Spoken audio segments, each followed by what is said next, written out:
Halo semuanya, kembali lagi di pelajaran Bulit, Bahasa dan Sastra Indonesia. Nah, video ini adalah video kelanjutan dari jenis-jenis teks proposal. Pada video ini kita akan membahas tentang sistematika dan kebahasaan teks proposal KD 3.29.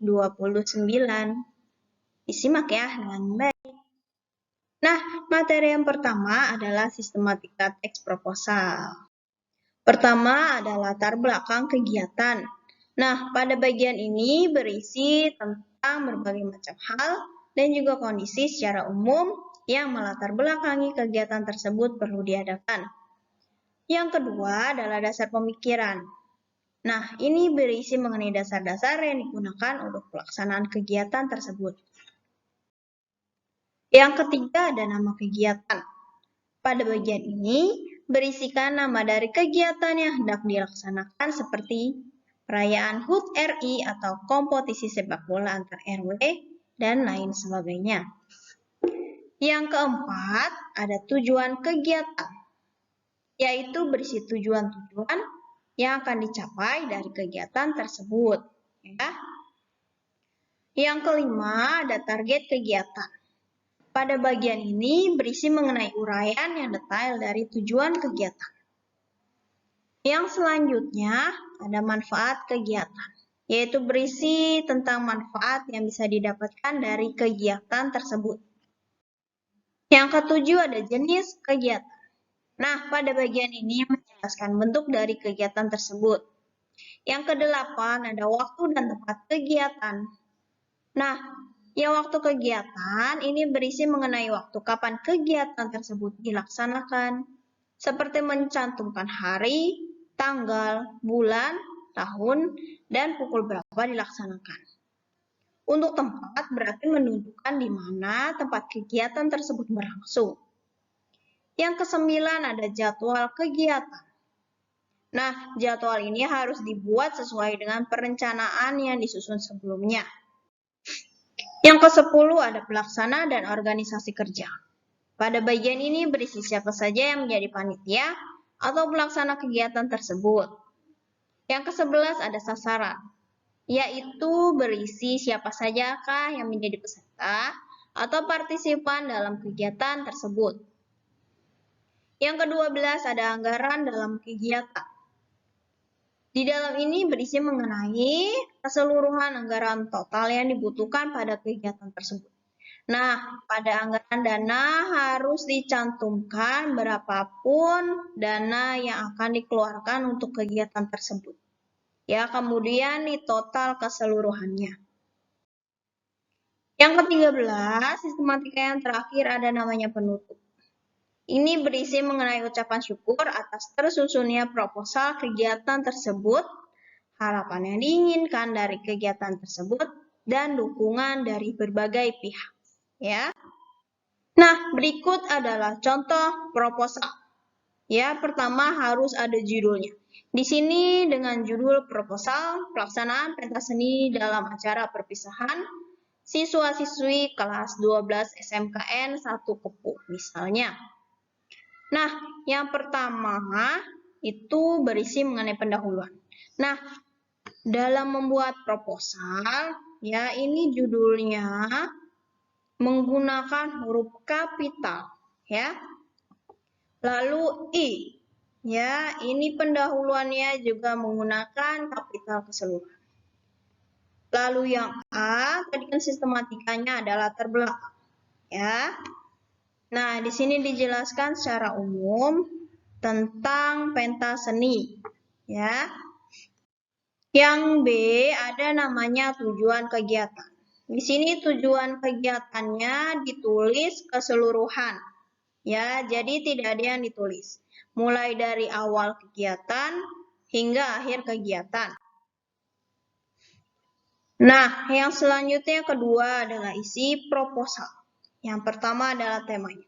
Nah, jadi dalam membuat proposal kegiatan harus ada temanya. Ya. Jadi di sini ditulis, ya. Yang selanjutnya sama macam-macam kegiatan ini dituliskan keseluruhan kegiatannya ada apa saja. Misalnya ada pentas drama, tarian tradisional, modern dance, parade dance, penyanyi solo, dan lain sebagainya. Yang ke-C ada namanya peserta. Ya, jadi di sini dituliskan peserta yang mengikuti kegiatan tersebut apa saja. Ya. Yang D, peralatan yang dibutuhkan untuk kegiatan yang akan diberlangsungkan. Ya, semuanya sekecil apapun ditulis di dalam teks proposal. Yang selanjutnya ke E, ada waktu dan tempat pelaksanaan. Nah, di sini ya, untuk waktu dan tempat pelaksanaan ditulis dari mulai ya pelaksanaan hingga berakhirnya kegiatan.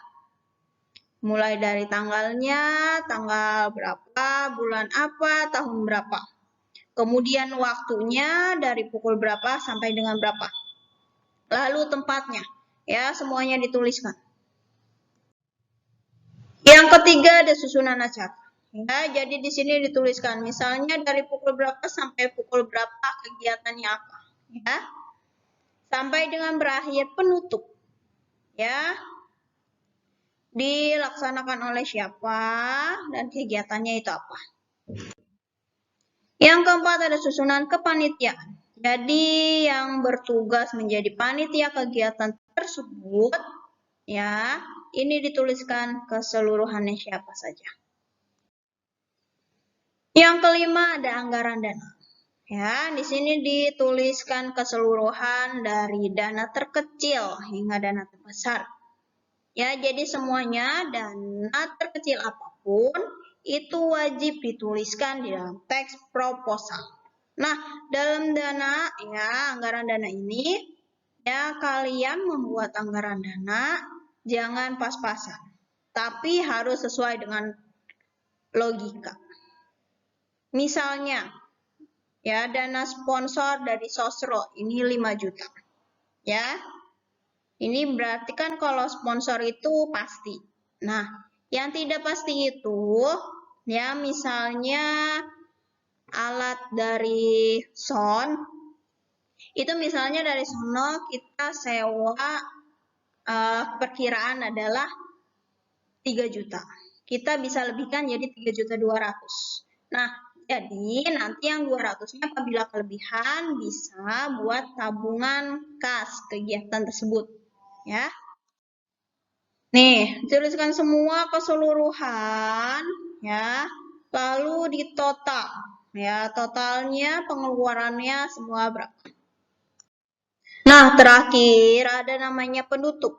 Ya, di sini berisi mengenai harapan ya tentang kegiatan tersebut dan doa atau dukungan untuk kegiatan tersebut. Nah, di sini dituliskan ya untuk tanda tangan, ini tulis mengetahui.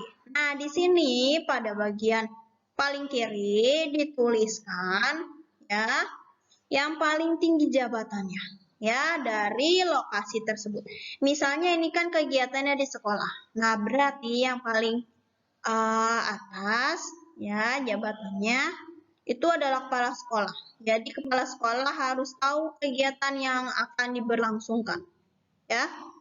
Yang selanjutnya adalah ketua panitia dari kegiatan tersebut. Yang selanjutnya adalah ketua OSIS. Ya, di sini ditandatangani semuanya. Ya, setelah ditandatangani barulah pengajuan.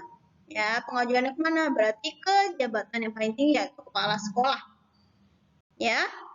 Oke, sistematika setelah selesai. Yang selanjutnya, materi kita adalah kaidah kebahasaan dalam teks proposal. Yang pertama, menggunakan istilah ilmiah atau istilah-istilah yang berkaitan dengan bidang keilmuannya. Yang kedua, menggunakan kata kerja tindakan seperti berlatih, membaca, mengisi, mencampurkan, mendokumentasikan, mengamati, dan melakukan. Yang ketiga, menggunakan kata-kata yang menyatakan pendefinisian, seperti merupakan, adalah, yaitu, dan lain sebagainya. Yang selanjutnya, menggunakan kata-kata yang bermakna perincian. Ya, seperti slide itu, pertama, kedua, dan ketiga. Yang selanjutnya menggunakan kata-kata yang bersifat kekanakan seperti akan, diharapkan, dan direncanakan. Ya. Yang terakhir menggunakan kata-kata bermakna lugas atau disebut denotatif. Denotatif itu berarti bermakna sesungguhnya. Beda dengan konotatif. Misalnya, dari kalimat ayah sedang bekerja. Berarti itu adalah kalimat denotatif. Karena maknanya adalah makna yang sesungguhnya, yaitu ayah sedang bekerja. Berbeda dengan kata konotatif, ya, dengan kalimat ayah sedang membanting tulang. Nah, membanting tulang ini masuk ke dalam konotatif karena maknanya bukan makna yang sebenarnya, ya. Nah, bagaimana cara menganalisis unsur kebahasaannya? Berarti tadi harus membaca terlebih dahulu proposal dari awal hingga akhir. Kemudian kalian tinggal cari ya unsur kebahasaan kan tadi ada macam-macam, contohnya bermakna perincian. Nah, dari teks proposal yang sudah kalian temukan, ada tidak nih ya kata yang bermakna perincian? Kalau ada tinggal ditulis misalnya. Pada paragraf pertama, kalimat kedua, terdapat kata-kata yang bermakna perincian, yaitu dari kata pertama. Ya. Jadi demikian pembahasan tentang proposal. Semoga apa yang saya sampaikan dapat bermanfaat dan kalian memahaminya dengan baik. Ya, sekian dari Bulit. Jangan lupa mampir ke video pembelajaran Bulit lainnya ya. Jangan lupa dukung Bulit juga dengan cara di-subscribe. Assalamualaikum warahmatullahi wabarakatuh. Salam sejahtera semuanya. Semoga selalu sehat dan terhindar dari berbagai penyakit. Assalamualaikum.